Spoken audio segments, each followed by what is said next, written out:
ہم یہ سمجھتے ہیں کہ ہم اکیلے ہوں گے اور یہ کام کریں گے اور بڑا اچھا چلیں گے، لیکن آپ یاد رکھیے اگر آپ اکیلے چلیں گے اور گھر والوں کو، بیوی بچوں کو، بہن بھائیوں کو ساتھ لے کر نہیں چلیں گے تو آپ اس ترتیب میں اتنا کامیاب نہیں ہو سکتے جتنا کامیاب ہونا چاہیے۔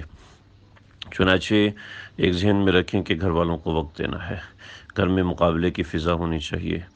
جب گھر میں مقابلے کی فضا ہوگی اور ہر کوئی اس ترتیب سے چلنے کی کوشش کر رہا ہوگا جس ترتیب سے آپ چل رہے ہیں، تو اس سے آپ کے عمل میں بھی فرق آئے گا اور گھر کے اندر ایک ماحول بنے گا۔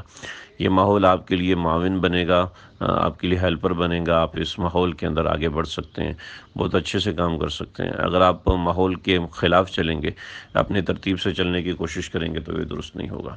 اس کا طریقہ کار ہے کہ گھر میں روزانہ آپ لوگ تعلیم کریں، افطار سے پہلے تعلیم کر لیں۔ افطار ایسا نہیں کہ دوڑتے دوڑتے آئے، افطار کر لیا، افطار کے بعد بھاگے، اور افطار کے بعد بھاگنے کے بعد مسجد پہنچے، وہاں ڈکارے لے رہے ہیں اور پریشان ہو رہے ہیں۔ نہ بچوں سے کوئی طلب ہے، نہ بچوں سے کوئی واسطہ ہے، نہ بیوی سے کوئی واسطہ ہے، وہ بیچاری بھاگ بھاگ کے کام کر رہی ہے اور یہ بھاگ بھاگ کے افطار کر رہے ہیں۔ ایسا نہیں ہونا چاہیے۔